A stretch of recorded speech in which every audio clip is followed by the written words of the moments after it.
Welcome everyone to the December 2017 edition of Mountain Minds Monday. A very cool topic about fitness that's close to the heart of, I think, most of the people who are in this room and are watching us online. My name is Johannes Ziegler. I'm going to lead through tonight's event. And before we talk about our topic, let's thank those people who actually make it possible that we meet here and can have food and have fun together. So these are corporate sponsors. We have the longest sponsor for our group is New Leaders. They are a local web application and mobile application company. So very special to have them with us. They have been in business for more than 10 years in our town. And then you will find that we have a very interesting set of, a combination of sponsors outside of New Leaders, which is actually 3 law firms. It's Holland & Hart, represented by Dick Schulze over here. It's Mobile Law, Wolfsbane Bordner, represented by Dana, thank you. Also a wonderful firm, and a new firm, Buchanan Law Group.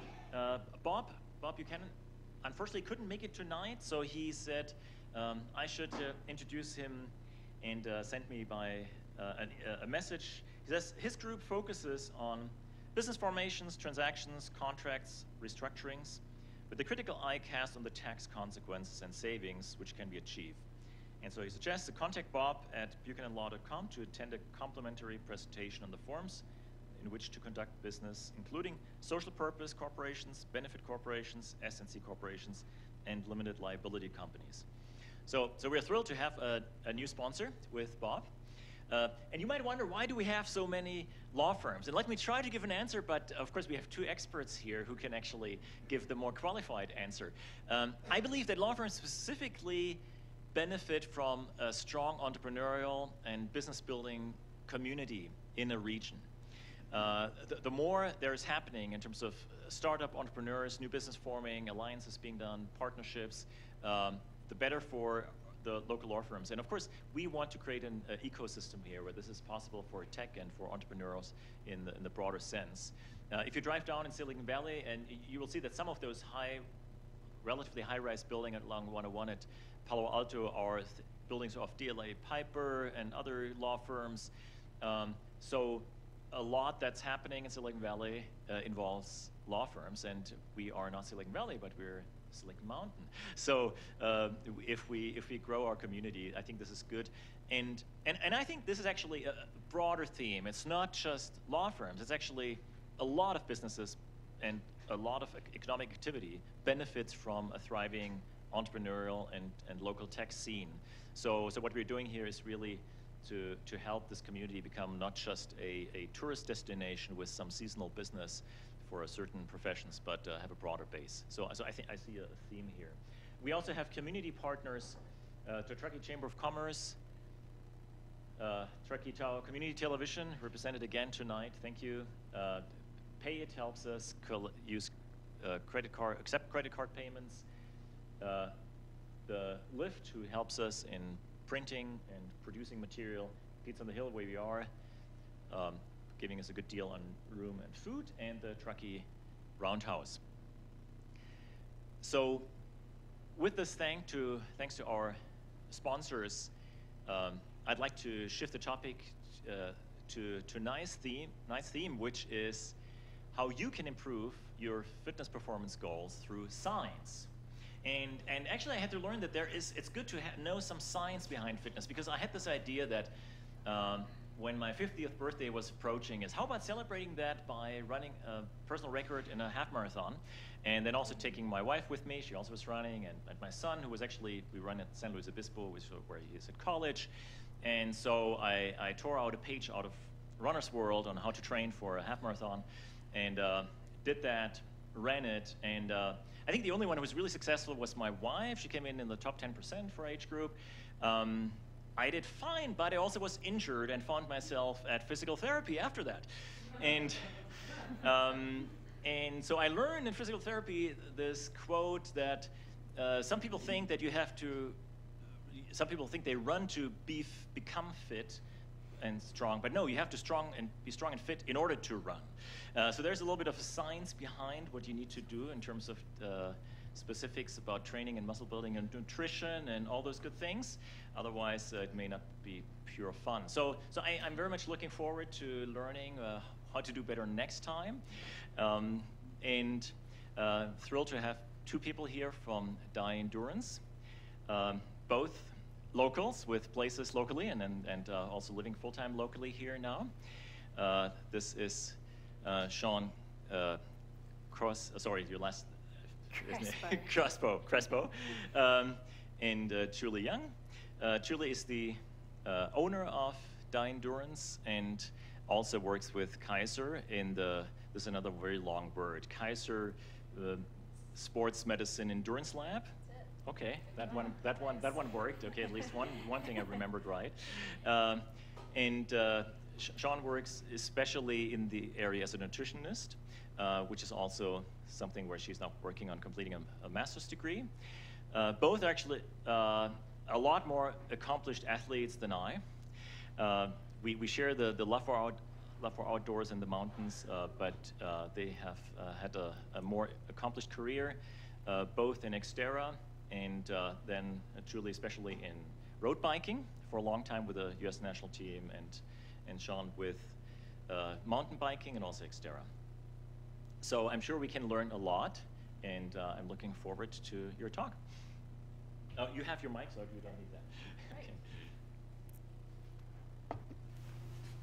All right, well, thank you so much. We are just so thrilled to have this opportunity. I've heard about your organization being in this area and from afar, so it's such a great opportunity to be here and be able to present. And I want to thank Garrett. Actually, Chris Cloyd was the one who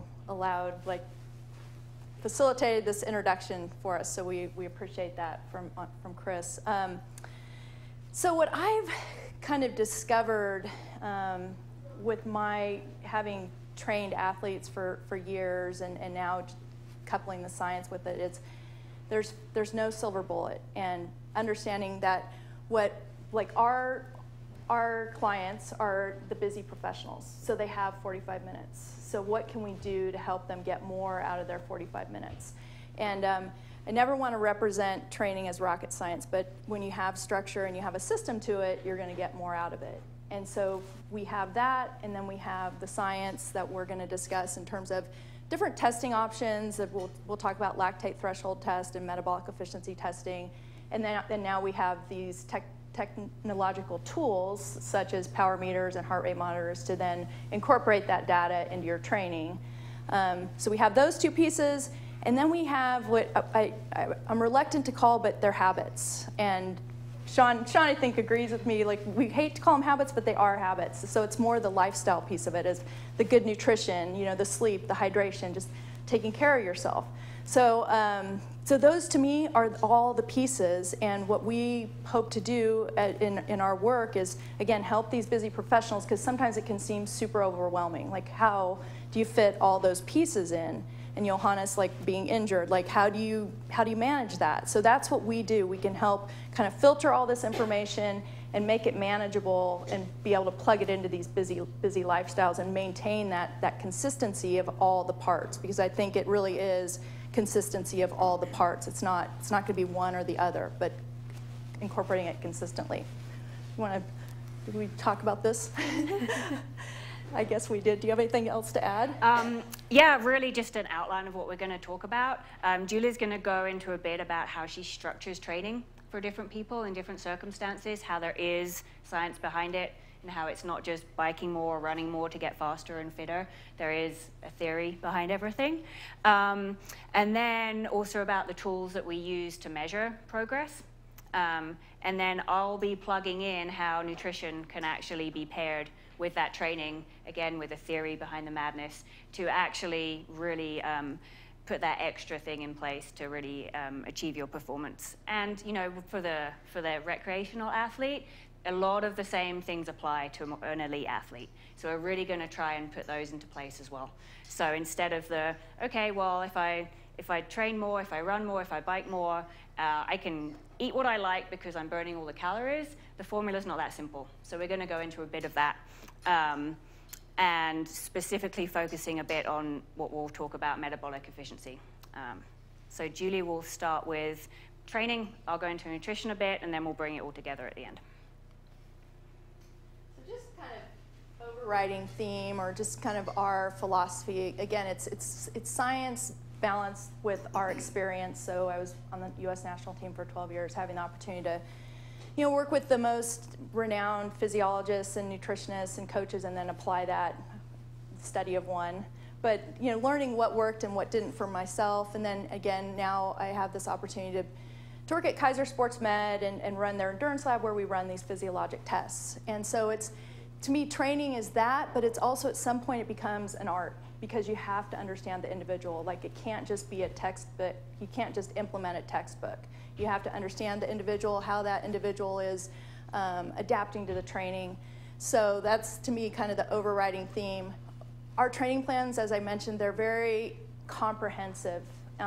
It's all the pieces. So I'm a huge advocate, you have to have the stability work in there, the mobility work. That's what supports us in our running, our cycling. I think, a lot of endurance athletes want to just do more. They want to run more, ride more, with no objectives and none of the supporting work in place. But to me, like a good, comprehensive, balanced training plan, and again, that's with the busy individual, it becomes overwhelming. Like, how do you fit all those pieces in? And then again, that more is not better. We're actually moving to how little can we do to achieve peak performance. So it's really helping the athlete learn to train hard and rest hard. That's kind of where the mantra is going, the method is going. I think as busy professionals, just keeping in mind something is better than nothing. And I think especially as we get into this busy holiday period where life gets pretty crazy, if you can do 20 minutes of some stability work on Monday and 30 minutes of some walking or running on Tuesday, all those small deposits add up. So when you get to the weekend and you have a bunch of time, you're not starting at a deficit. You're not throwing your body into that kind of roller coaster, but you have that. And I think it's mentally is important too. Again, I think the movement is important for our mental health as much as anything else. And then purposeful training, again, that's a big, important part of our training plans, is educating our athletes why they're doing things and how it relates to their goals. Because then if they understand it, they're going to put more intention and purpose into those workouts and be more effective in those workouts. And I think this is the hard thing, and I think where we live, this is a really hard thing, because we're all hard chargers and we love being out, but rest is training.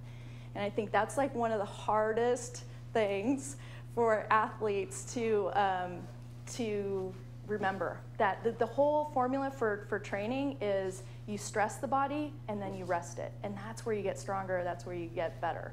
So just kind of, because I know up here it's so hard because there's always these opportunities. We always want to be outside, we always want to be going, but we have to let our minds and bodies recover too.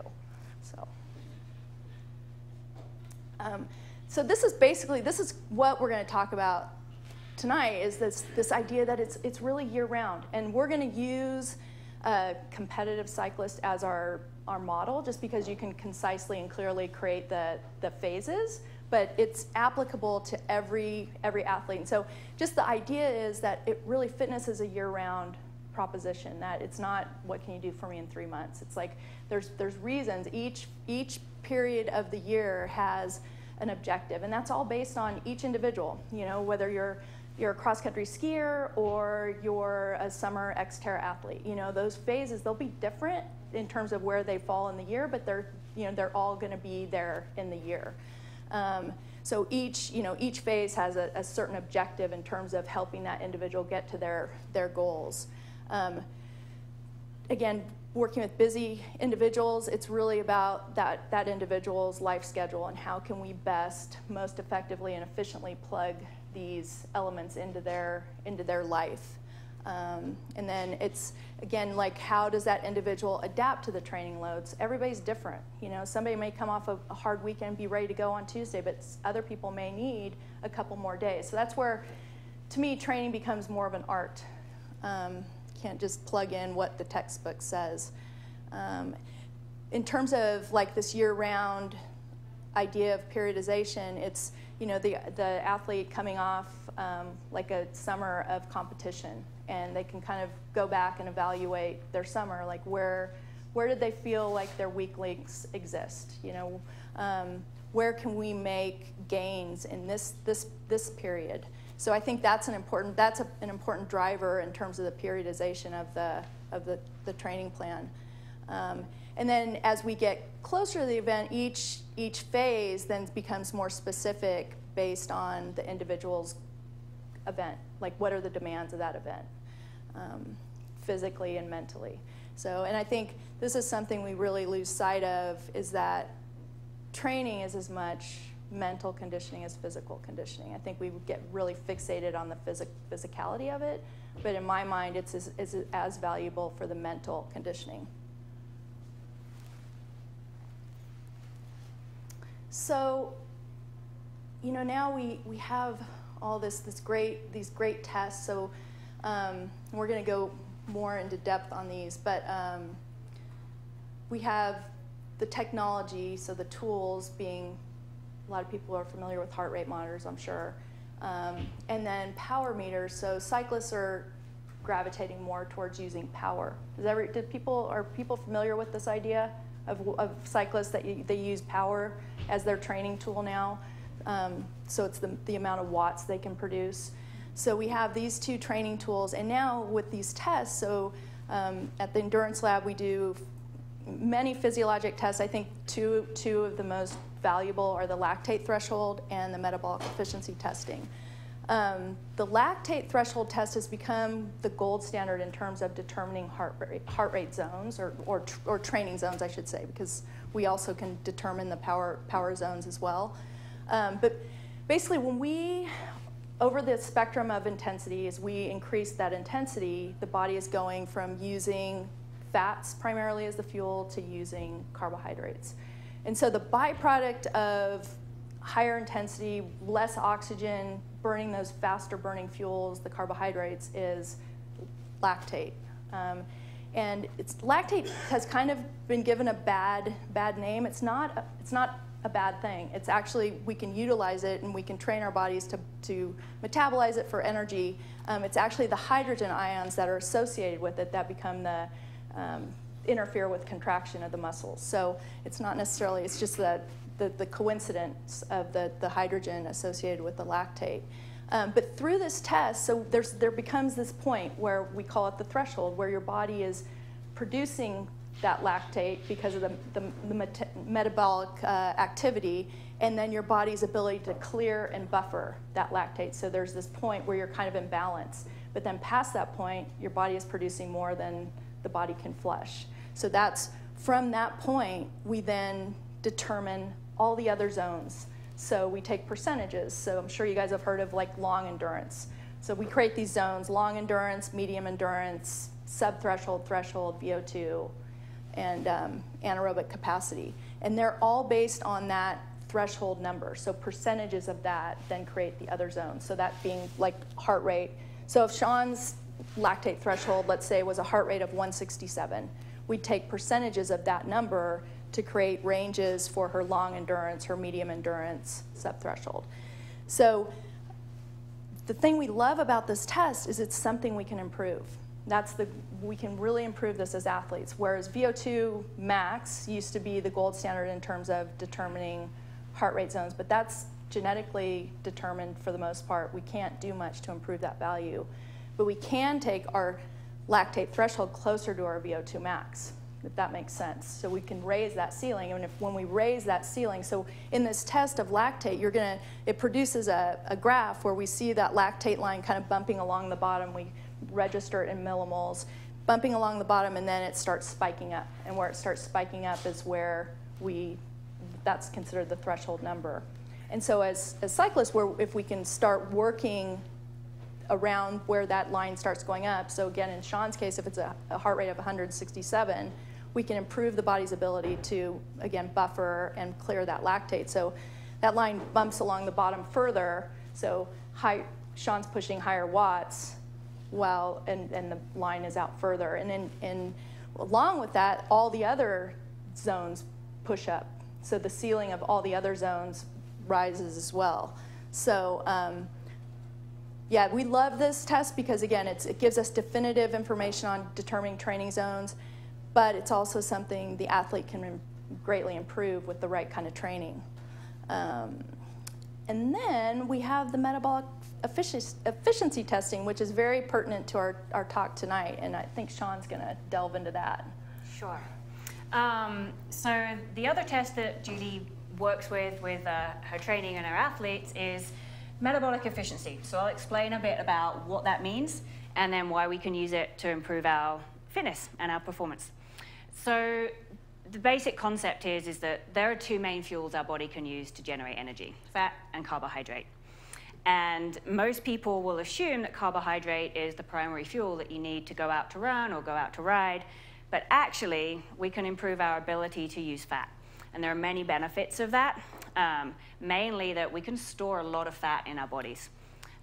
So you can probably go a day if you can burn fat for running or hiking or something, whereas carbohydrate, you can only store maybe an hour's worth of that. So you would constantly have to eat while you're out doing whatever activity you choose. So the longer you can go on those fat reserves before you have to dig into those carbohydrate reserves is a huge benefit in terms of athletic performance, especially when you're talking about endurance athletes. You can kind of think of it like a hybrid car. So you've got your electric battery. You want to kind of conserve that as long as you can at your lowest speeds.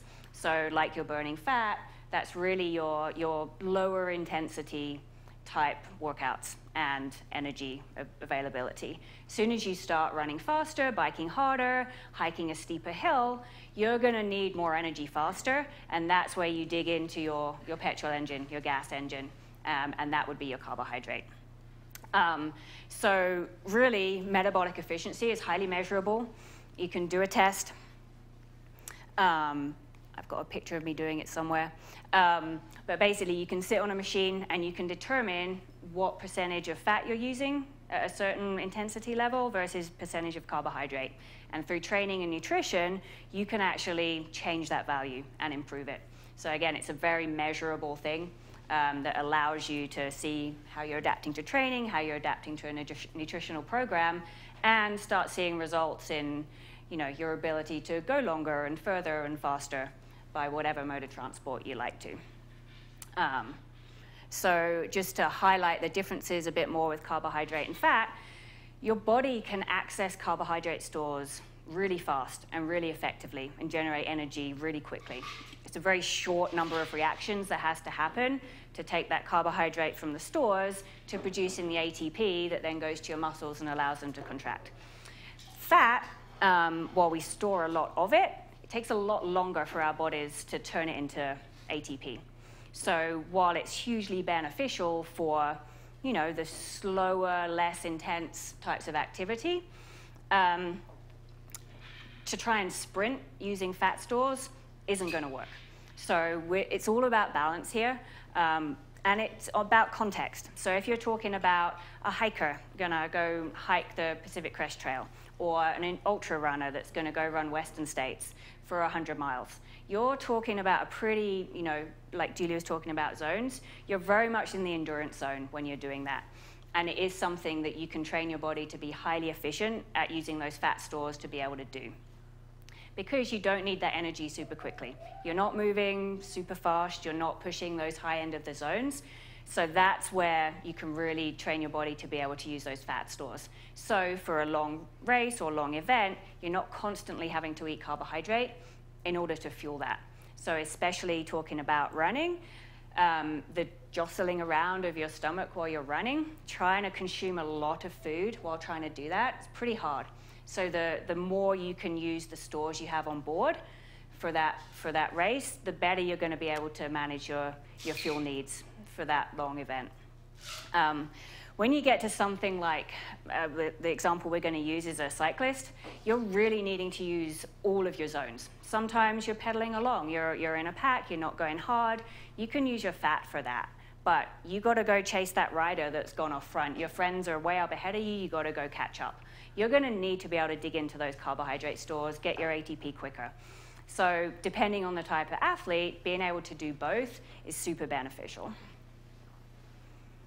And just to reiterate the point again, fuel conservation is really what we're talking about here. So take the road cycling racer again.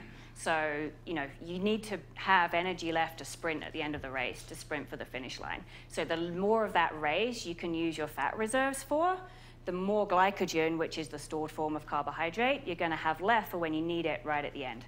So people have heard of marathon runners hitting the wall.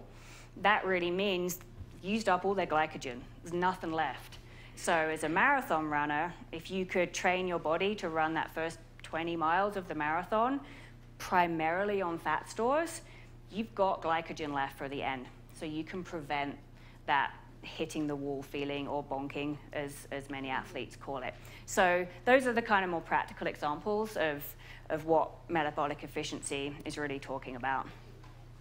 And here you go, this is me. I'm sitting down in Julie's lab at Kaiser on the bike doing a metabolic efficiency test. You wear this wonderful mask that's over your mouth and nose. And as you pedal, that gas exchange is being measured. So it's actually measuring your oxygen uptake and your CO2 output. And through a bunch of, the structure of fat and carbohydrate allows you to determine from that, that percentage of oxygen and CO2, you can actually determine what types of fuel you're using at different zones, at different intensities. So I started at super low watts, super easy, not breathing super hard. And primarily at that point, you're using fat. As the intensity goes up, your amount of fat that you utilize is going to go down, and the amount of carbohydrate you utilize is going to go up. And where those points cross, where you're using 50% of each, that we call the crossover point. And through training and nutrition, we can actually change where that point is and increase our efficiency. And for those that like graphs, the graph on the left over here, you can actually see, so we have power along the bottom, it's watts, and then we have percentage of fuel usage up the side. And the blue line is carbohydrate, and the red line is fat. So you can actually see right at a pretty low power output here, this particular person is actually already using more than 50% carbohydrate to fuel that low intensity activity. So they haven't got far to go. They can't really go anywhere. Their carbohydrate usage is just going to increase the whole time. So they don't have a crossover point. This is kind of at the inefficient end of the spectrum.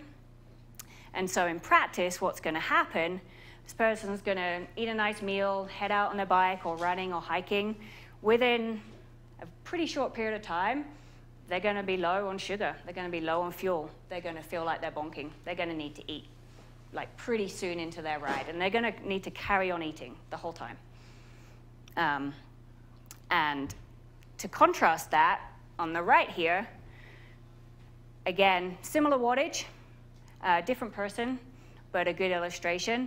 They're actually using 100% fat right at the start of this test. So they could go all day for a couple of days, pedaling away, using these fat stores without having to eat anything. Pretty cool. Look, you see hardly any carbohydrate being used here. And then these lines do eventually merge.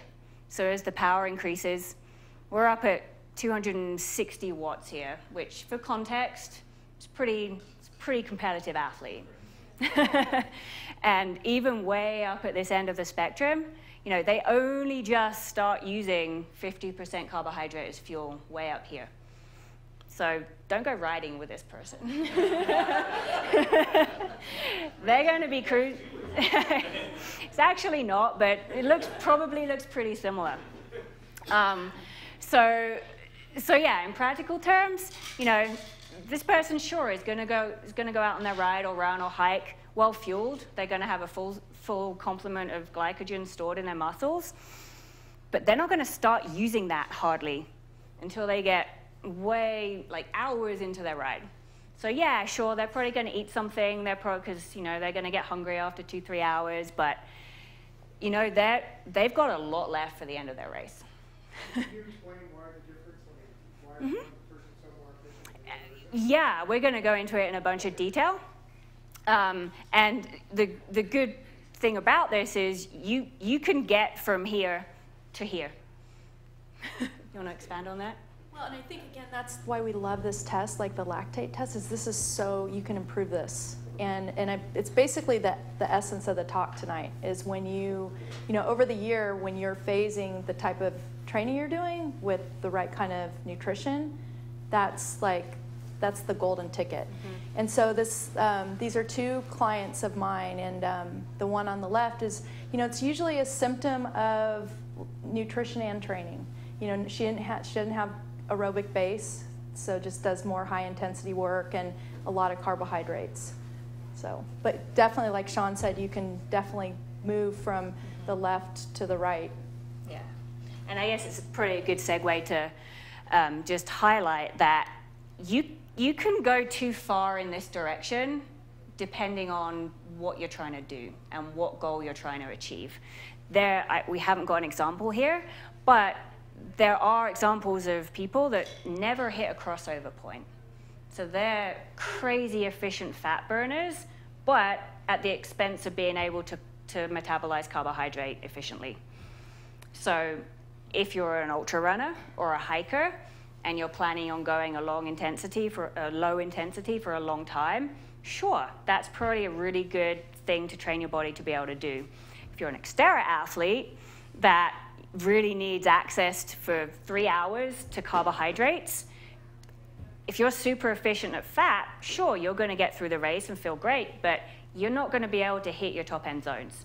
You're not going to be able to hit that threshold or that VO2 max when you need to, because your body's kind of forgotten how to access that carbohydrate and what to do with it.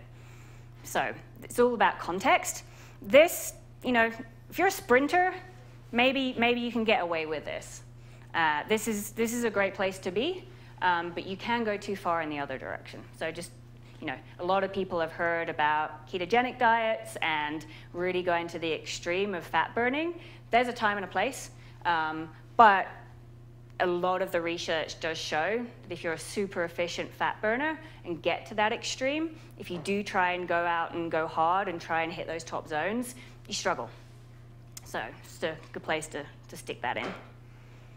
And we touched on this a bit. There are two ways, and coupled together is the most powerful, to get from that graph on the left to that graph on the right. And everyone's going to sit somewhere different. There's definite individual variability here. Genetics and men and women tend to have differences, that kind of thing. With training at the zone that you're set to train in is a big part of this puzzle, especially when you're going out on an endurance day. For a lot of Julie's athletes, that's a Sunday. It's a long endurance day. Staying in your endurance zone for that ride or run or hike is a pretty important piece, or a critically important piece, of teaching your body how to burn fat. So if you're in an endurance zone, your body's going to say, oh, okay, I can use fat for that. I don't need, my demands are not high. I can use that slower process. I've got more of the fat, and it's going to learn how to make those processes efficient. But if you're always going out too hard on your endurance ride, in too high or run or whatever, and training in the wrong zone, your body's going to use the easiest available fuel and the fastest available, which is carbohydrate. It's not going to have the opportunity to learn how to get that fat. So that's one piece. Second piece is through nutrition and diet. If your diet consists of a high carbohydrate content, and again, there's a time and a place, and we'll kind of explain where that goes, again, it's going to use the easiest available thing. If you're constantly supplying your body with carbohydrate, it's going to use that. And those processes are going to become super efficient, and it's not going to know how to use that fat quite so well. So again, there's kind of two pieces to the puzzle. Coupling them together and phasing them, both through the season and small increments throughout the season, is what we're going to go into now and kind of explain the concepts behind doing that. I was just going to mention, just from what Sean said, I think in terms of your question, I think that there's so much confusion about nutrition, and like all these new diets. And I think it's understanding like the context and understanding your goals, and then how does it apply to your goals, and how. So to me, that's the huge part of all this. Because again, like the high-fat diets came out, and they were so popular, and they were really popularized by the ultra runners because they operate at one intensity and removing that chance of GI distress. But now, and then the competitive road cyclists started to try to adopt that, and that doesn't work because, like Sean said, in a road cycling event, you hit every intensity level. You need every different type of fuel. So, and as Sean pointed out, like you really can inhibit that pathway to glycogen if you go too far with it. So I think that's like the most important thing about like what we're talking about tonight is like there's not one size fits all, and it's making it relative to you and your goals and working it that way.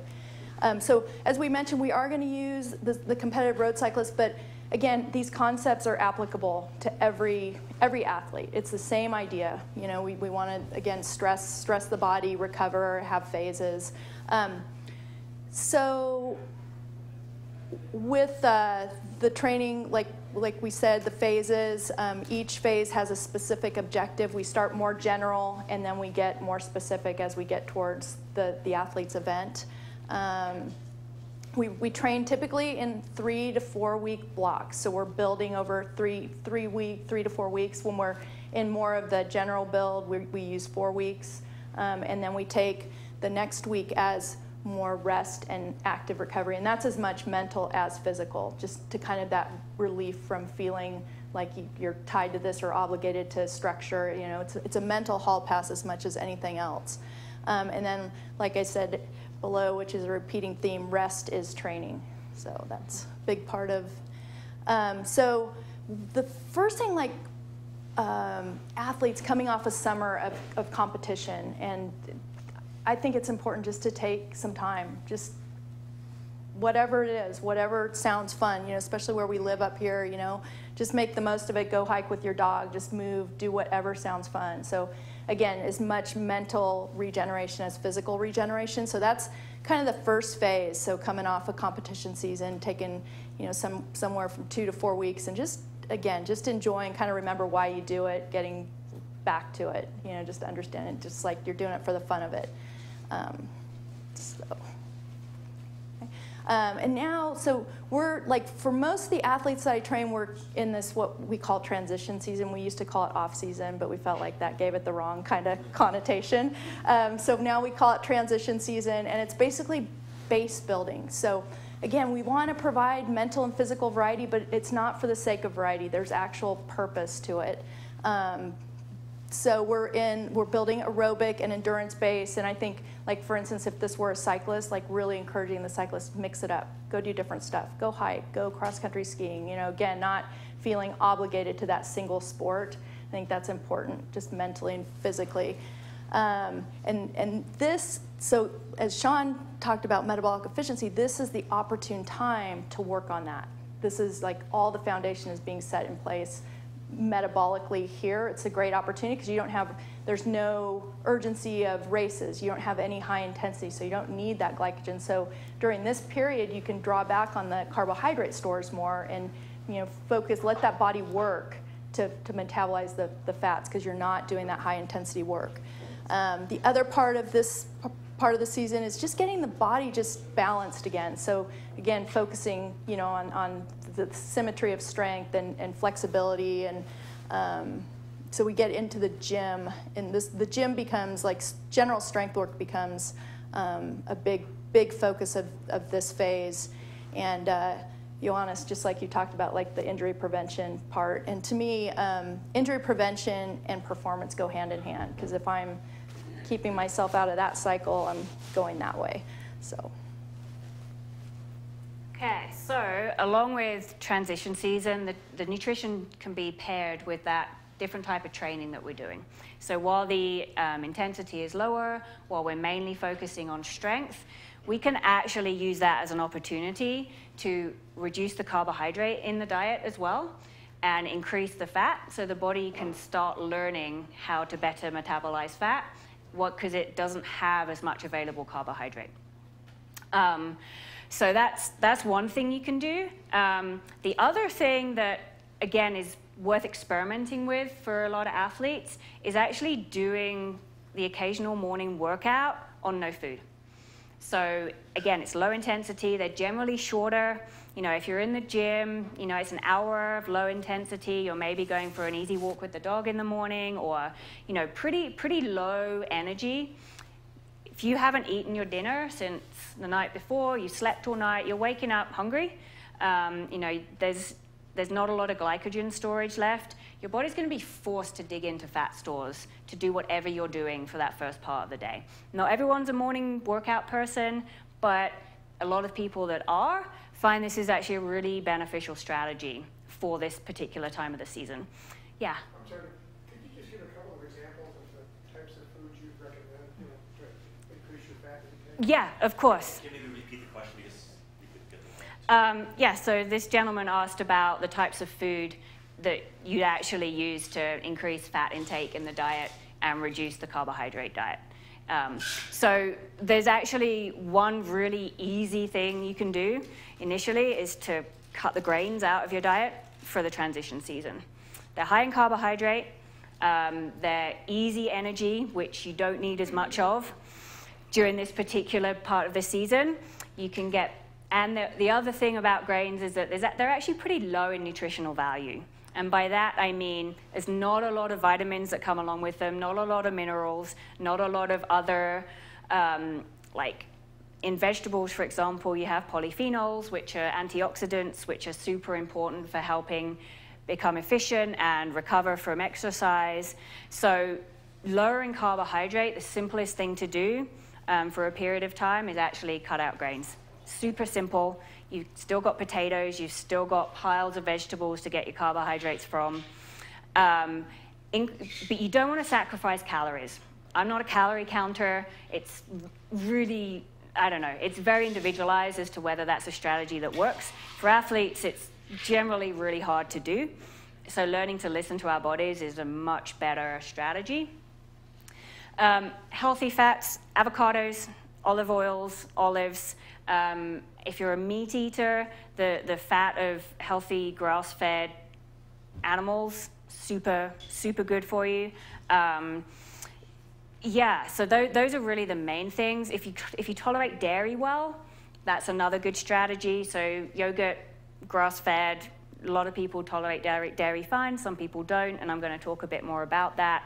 But those are the general strategies. And really, when you're raising the fat, nuts and seeds are the other big factor there. Nut butters, great energy.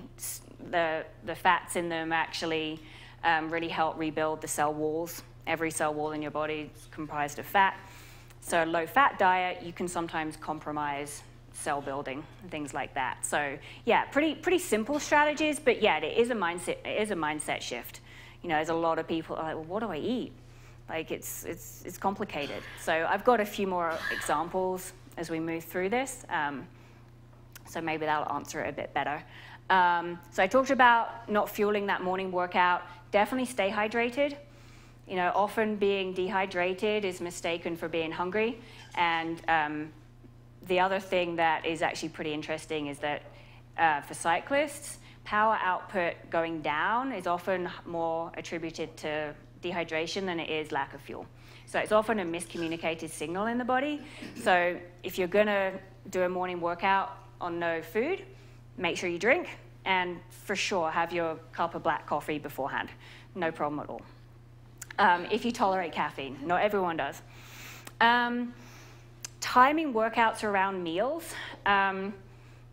It's very easy as an athlete to think that, you know, okay, I'm going to work out, I need to have a snack before, I need to have a snack after. Whereas actually, especially during this particular season, it's quite easy to time your workout such that when you're done, you eat your meal. So you're not padding it with those extra carbohydrates or extra food in general before and after. Especially, you know, when you're in a lower intensity type time. You know, 2-hour, 3-hour outings at a low intensity. Really, in transition season, you can do those just on hydration once you've trained your body. You don't necessarily need to be eating if you're training in your endurance zone. That's the other key factor here. The benefit of this kind of strategy is that it automatically will, in most people, increase lean body mass.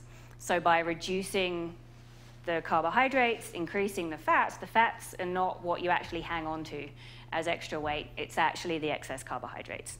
So that's the other benefit of focusing on metabolic efficiency. You also end up, especially if you're in a strength training program as well, you'll come out of winter pretty lean. You're not going into the season thinking, oh, I've got to drop that weight for that main season, because you've done it in winter. So this is more about the what.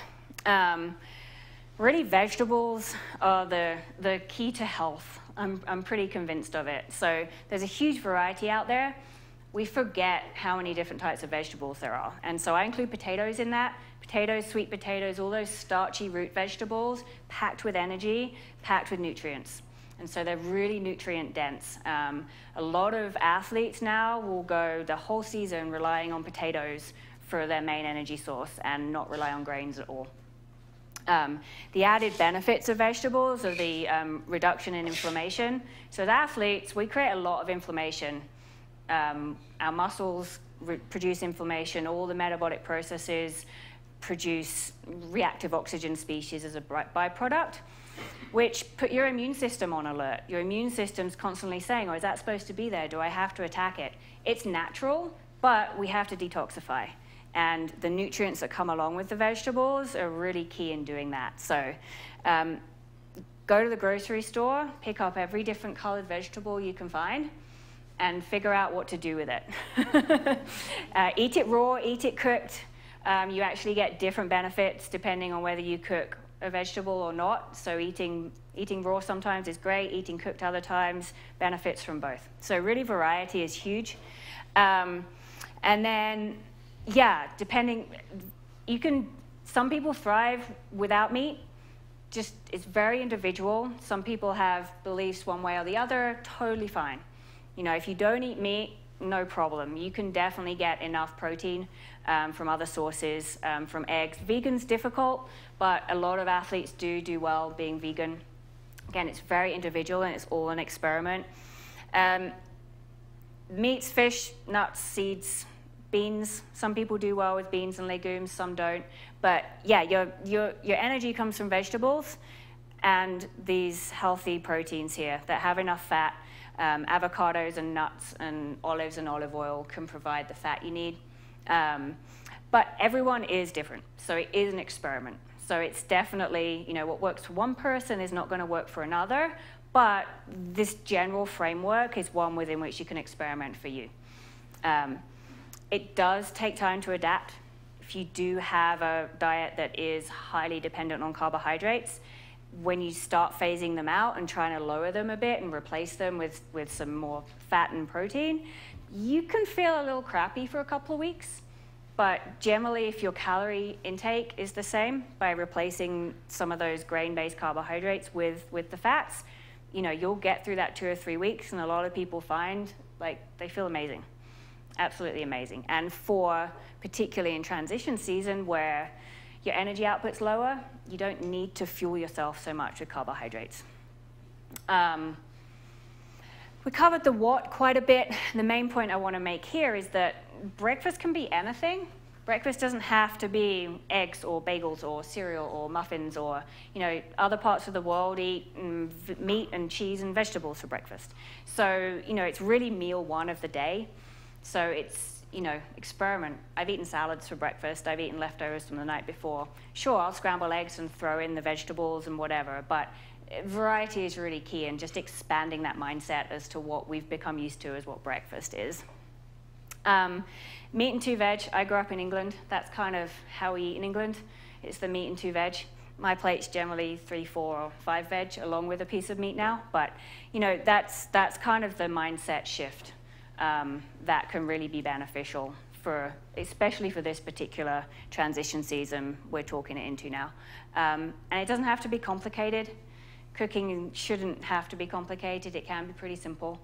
A lot of people have forgotten how to cook, how to prepare food, but getting back to basics and finding those whole vegetables and whole pieces of food that haven't been through a factory and processed, can really get you back to a good place nutrition-wise. So we move into then preparation season, which is, again, we're getting closer to competition season. So the training then becomes even more specific to meet the event demands.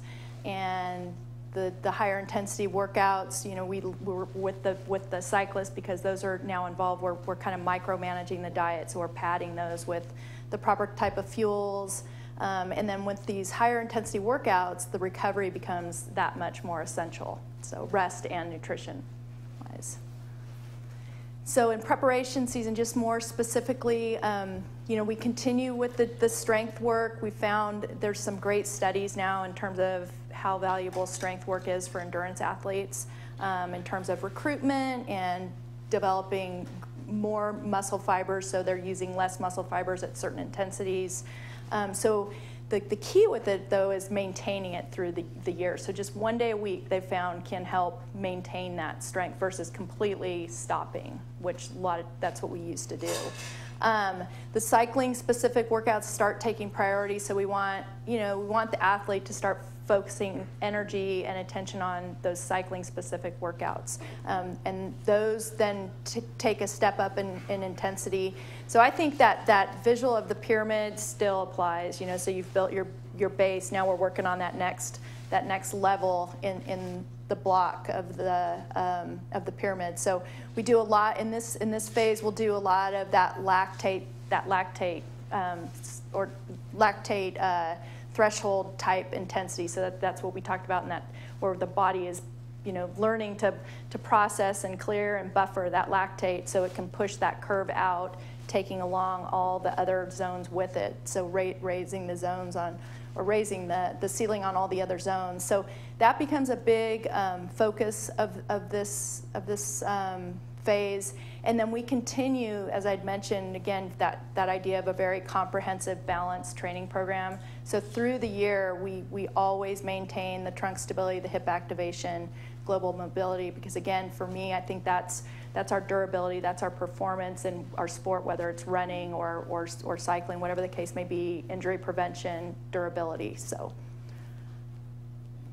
And then competition season, again, just one step up. And again, it just is becoming that much more specific based on, the physiologic demands of the race. So, with the cyclist hitting every intensity level, that real high intensity work. So this is kind of where we're focusing more just on sharpening the pointy end. To me, all the real work is done in this time of year, that transition, quote, off season. That's really setting the foundation for the peak performance. So now we're just polishing. And basically, as the athlete is doing more events, we really have to take the recovery into consideration. So it's really just like one really good workout and then making sure we're getting recovery, racing, recovery, good sleep. Again, kind of really emphasizing all those good habits, recovery of sleep, nutrition, hydration. And then just generally the volume decreases, because again, the intensity is going up, so the volume decreases. So this is just, like I said, it's just we're polishing the fitness and the performance at this point. And I don't want to step on Sean's subject, but again, like what we're doing now is we're more micromanaging the diet. So it can't be this absolute, we can't get away with as much restriction. So around like the hard workouts, around the races, we're making sure night before, morning of, after, they're getting the appropriate nutrition, meaning a carbohydrate. So, Julie introduced this beautifully. This is the time where you need carbohydrate. You're racing, you've got to recover fast, you're training at a higher intensity. So again, everyone is different.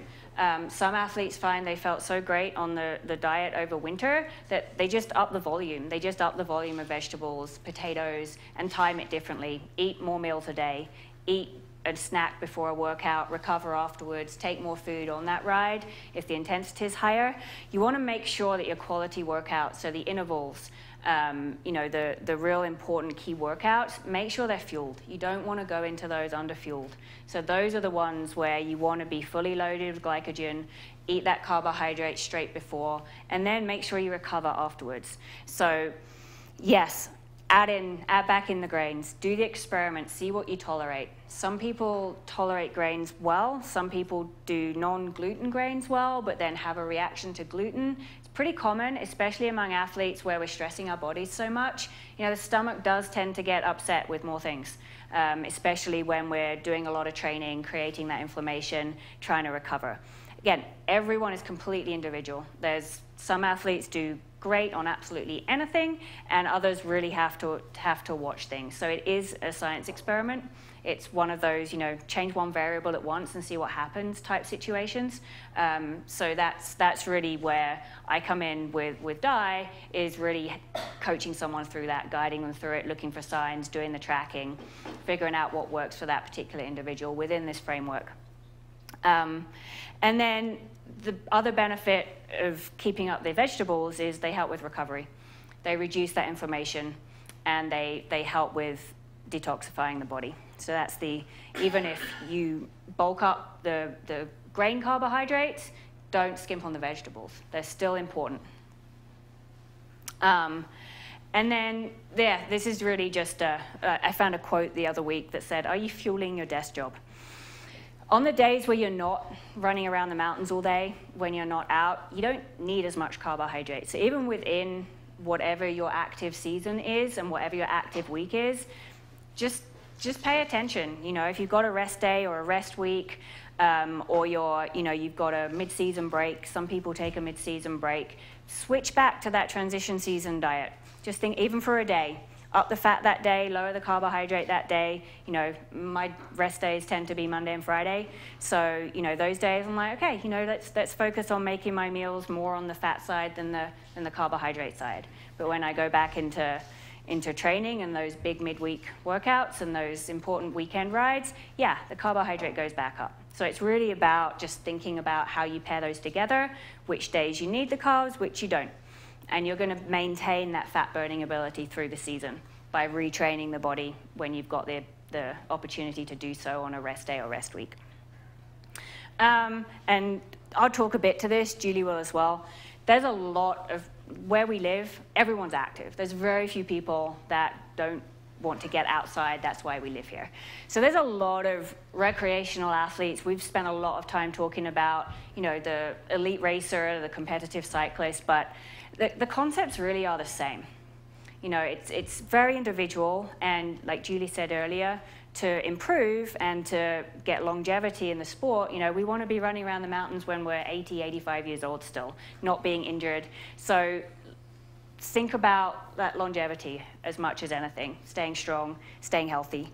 Do you want to add anything to that? Yeah, as Sean said, it's exactly the same, but I think too, you know, just kind of going back to, you all are busy, you know, and you're not professional athletes, and we need to figure out how do we maximize your time. And so again, kind of going back to that idea of like with the data and the science and the tools and technology, we can help you get more out of that 45 minutes, you know, have more objectives, make sure you're hitting those objectives. But then I was talking to Steven, and it's like, we also need to make this fun. So there's certain days where you just have to divorce yourself from it. You know, there's this balance. And so I think it's, you know, we need to stress the body in different ways. You know, we can't just do the same thing, because we're going to plateau and we're going to wonder, like, why am I'm investing all this time, I'm not seeing any results. So we need to continue to like challenge and stress the body and get that rest. But there needs to be balance to it. You know, this is not another job, so we need to keep it fun and playful, and we do it because, you know, it's our friends, it's our social network. So I think that's the difference in terms of the you know, the professional elite. Like we need to keep it fun and keep it balanced and keep it a good outlet for the busy professional, but also help the busy professional really maximize that time they have with the science and the technology. So.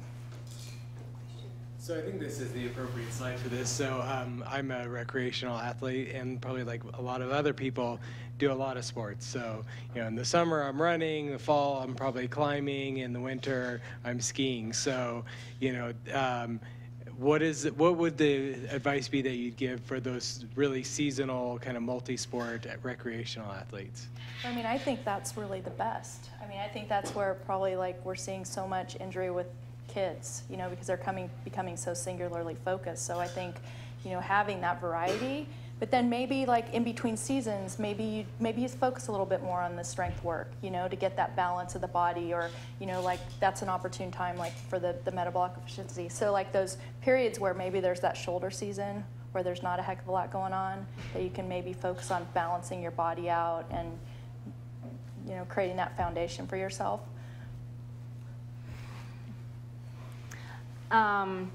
We touched on this quite a lot already. While there's a framework and some good guidelines to go to and testing available, it is about the individual. We are all very different. You know, what I eat and how I train is not going to work for the next person. It's something I've experimented with. I know how my body reacts to different kinds of training, different kinds of foods, and I'm aware of that. So, you know, I kind of go by the 80-20 rule. Yeah, I stick to a particular nutrition plan most of the week, but if I go out with friends, if I want to go grab coffee and have a croissant or whatever, I know that my body's going to react in a certain way to that potentially, but I'm aware of it. And it's 80-20. You know, if I'm at home and I'm cooking most of the time, the foods that I know my body runs best on, I do that at home. But, you know, we've got great places to eat in Truckee, so, you know, I go out and eat and, you know, I don't worry too much about it. So it's really just, you know, this isn't our job, you know, it's not our full-time job, it's not, you know, it should be fun. So it's not, you know, definitely experiment so you know what fuel your body runs best on, you know, what diet works best for you, how you feel best, but, you know, be aware of that. But, you know, it's kind of very few people are all or nothing. You know, you've got to kind of be at the pinnacle. Even some of the elite athletes take that approach as well. You know, life's still fun, so don't get too hung up on it, but know how your body reacts and listen to it. There aren't many never-evers in my vocabulary, but processed foods is pretty much the only thing I stay clear of almost 100% of the time. Anything in a packet, anything that's been through a factory, anything that's got an ingredient list of 70 different things, half of which I don't recognize, I pretty much won't touch it. You know, there's not a lot of nutritional value in it. It really doesn't do us much good, and in a lot of cases it does do us harm. So getting back to plain ingredients that are from the perimeter of the grocery store for the most part, you know, if you take anything away from this, there's a lot of research supporting that now. I'm happy to talk into it. Number 2 is added sugar. Again, it's hidden in a lot of processed foods. So if you're staying clear of the bar-coded food, you know, you pretty much are going to stay clear of the added sugar, the invisible stuff. It's in tomato sauce and mayonnaise, and you'd be surprised where it pops up. And then there's a bunch of question marks. You know, I know which ones I steer clear of because I've done the experiment. I know there's a bunch of research that says gluten's probably not that great for any of us in huge quantities. Some people are far more sensitive than others. And where I tend to go with that conversation is there are so many other great foods out there that have got far more nutritional value that are definitely better for you. So, you know, it's not an essential nutrient. So I kind of err on the side of not much. But again, it's personal experimentation. All the other things kind of come under that category as well. Corn and soy, and it's generally the hidden versions of them that are highly manufactured, hidden in things, that I would probably look at steering clear of. Dairy, again, some people tolerate it well. Other people do have quite severe intolerances to dairy. We actually all lose our lactose intolerance as we get older. So most people probably don't process it great. Others are more sensitive than others. Fermented dairy is generally much more tolerated, so yogurt generally. Alcohol and caffeine, I drink them both. In moderation, at times I know they're not going to affect me too badly. So again, experiment, understand if you've got something you want to do that day or the next day, or if you're relying on either of them, obviously. You know, there's just something to, it's just something to watch out for. You know, it's very easy to become dependent on caffeine. It definitely affects some people's sleep. Some people process it better than others. Pay attention. You know, if you're drinking coffee all day just to keep going, probably something else that you need to address there. So, and that's pretty much it. You know, the highlights being it's individual, keep it balanced, but there's a lot of science and data that you can use, whoever you are, whether you're a recreational athlete or an elite athlete, to piece together a really structured plan that works for you to meet the goals that you're after. I think you said it. Okay. Thank you. Questions, I think. Do you have any thoughts on eggs, like organic eggs? If your body likes them, they're incredible nutrition. They are packed with protein, fat, loads of nutrients that you don't get a lot of other places, especially if you're a vegetarian. If you still eat eggs, they're great. Some people do have sensitivities to them. Some people do find that they have a sensitivity or an allergy. So, you know, I pretty much recommend to anyone, try an elimination diet. And it's pretty simple. You cut out the top allergenic foods. So processed food, sugar, gluten, soy, dairy, possibly eggs. And if you cut them all out and you feel awesome, add one back in at a time. Do the science experiment. Add something back in, see how your body reacts. So not just your digestive system, see if your mood changes, see if your sleep changes. There's some foods react in different ways in different people. So it's definitely worth the experiment.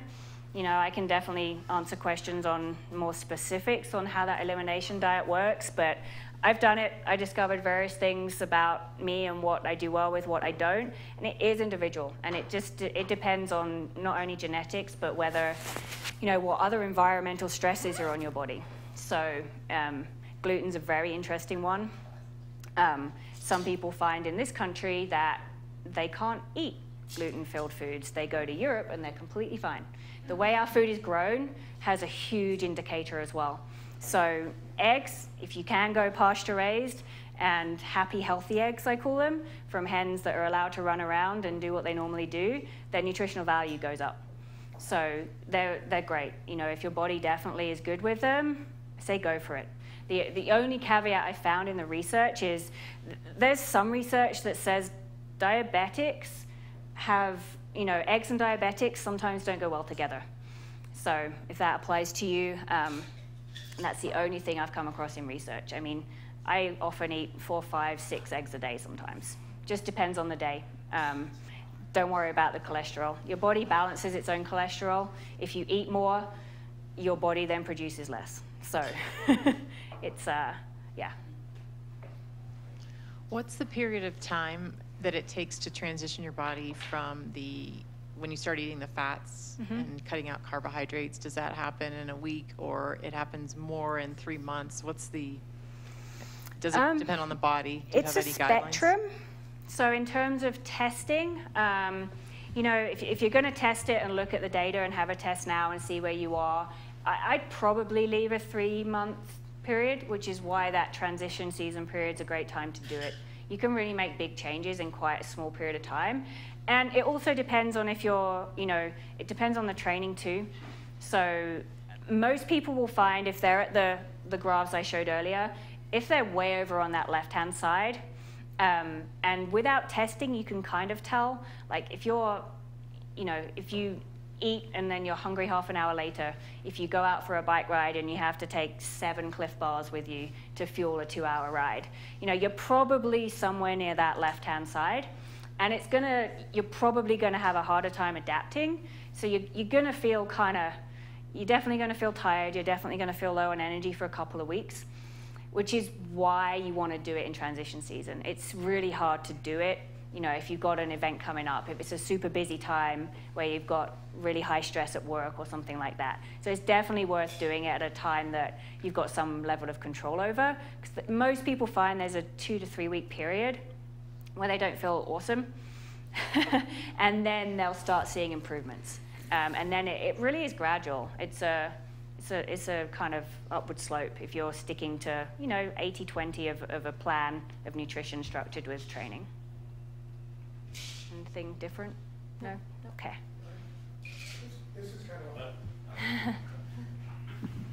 This is kind of a follow-up question to that. You know, normally, like, you know, you're told you want to take in, you know, like on a long endurance ride, you want to take in X number of calories per hour, you know, whether it's a Cliff Bar or GU or something. During this transition or base period, would you say just hydrate, and if you can, don't take any Cliff Bars or GU or any of that stuff, and really kind of help train your body to burn fat? Personally, yes, I definitely try, and it's a great strategy. You may not be able to do it straight away, and you will definitely have to make sure you know you're riding in your endurance zone, which is, I find, and Julie might attest to this, it's one of the hardest things to make people do is to slow down. It's really tough, and so Julie jokes that she makes sure people are tired for their endurance ride, so they have no choice.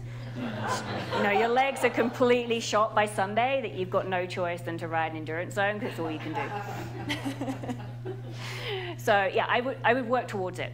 You know, try it on a shorter ride. So if you've got, you know, an hour and a half ride, do that. See how you feel. Make sure you know what that zone is by heart rate or by feel or whatever, or by watts.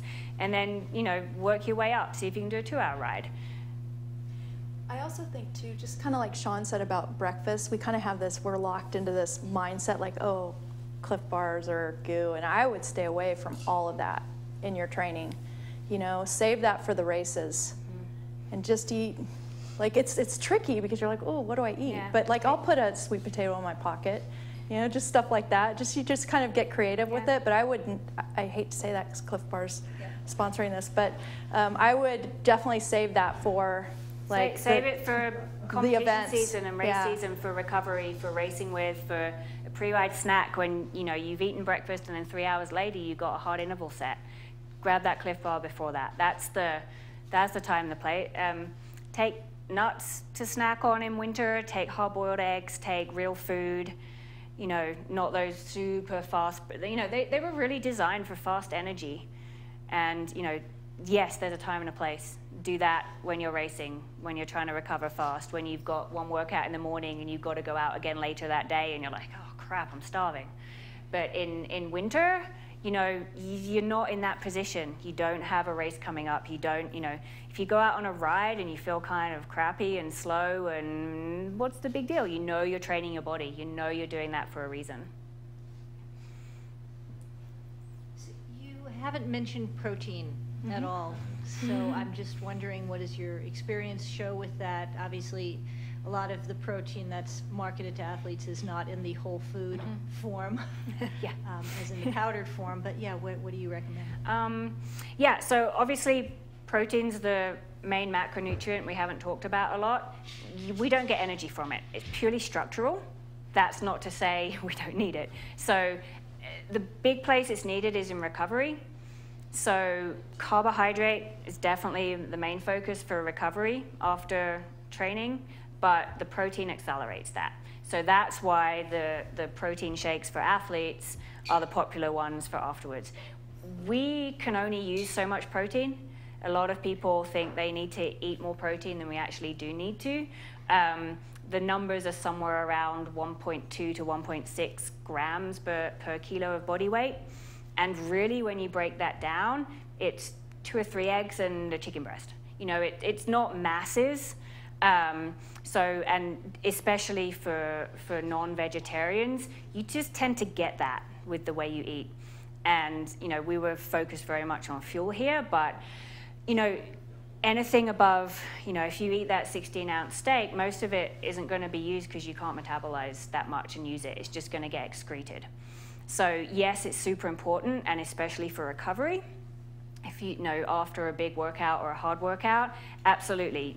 I tend to try and eat real food for recovery rather than the manufactured shakes. But, chocolate milk after a race, when you need something fast, there is a window of time that's around 30 minutes after a hard effort where you want to get that carbohydrate in and some protein.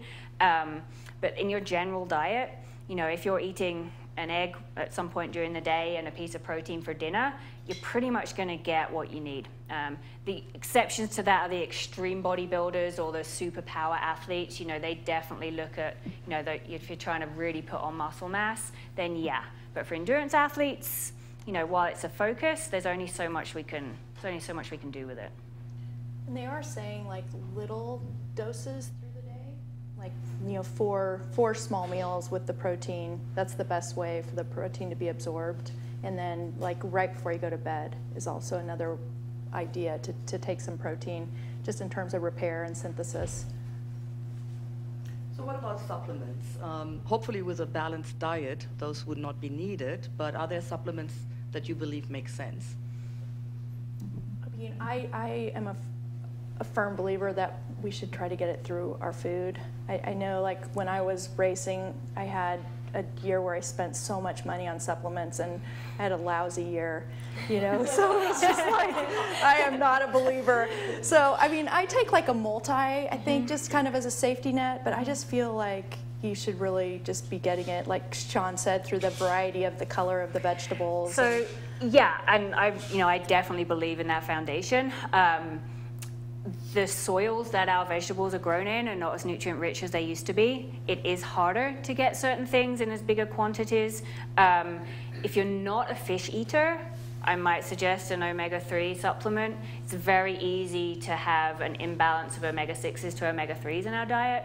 A lot of nuts have those omega-6s in, and while they're good, they shouldn't be hugely out of whack with the 3s. So there's absolutely no harm in taking a fish oil supplement, and I think in a lot of cases, it's, while it might not help everyone, it's not going to do anyone any harm, and it's, I don't eat as much fish as I would want to, so I take a fish oil supplement. It's also good for reducing inflammation, and again, can't hurt. So that's one I probably would recommend. The other one, and again, because we live at altitude, especially women, you want to watch your iron levels.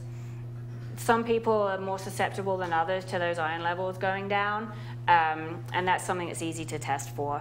But iron's another one, especially if you're a vegetarian, and B vitamins go along with that. Yeah, so those are kind of the 3 things. If you are, if you know you're run down and you're burning the candle at both ends, throw in some vitamin C, definitely can't hurt. But yeah, mostly from food, but there are some exceptions there.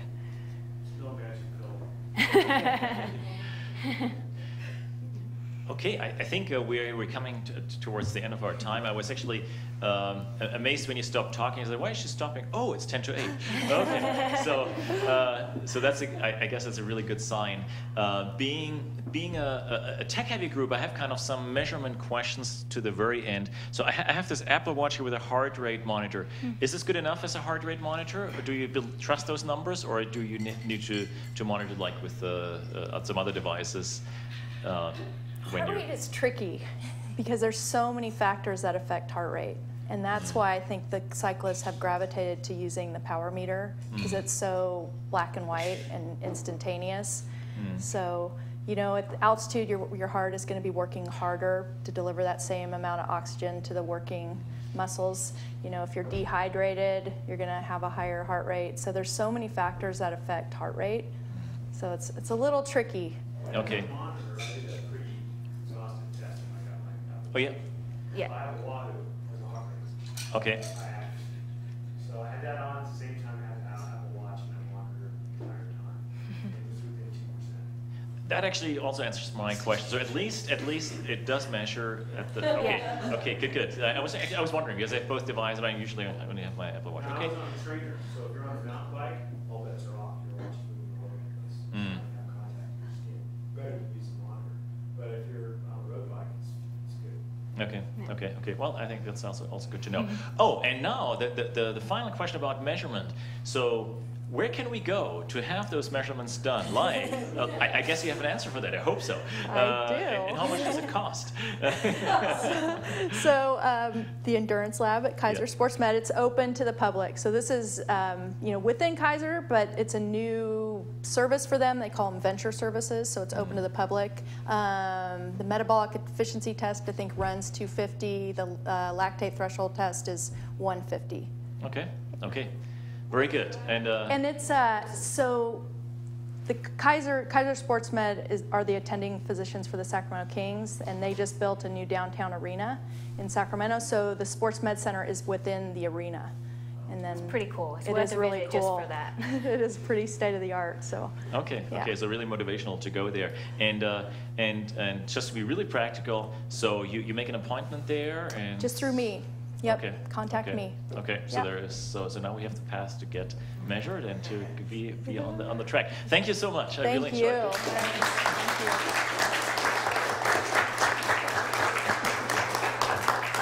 you. Well done. Thank you.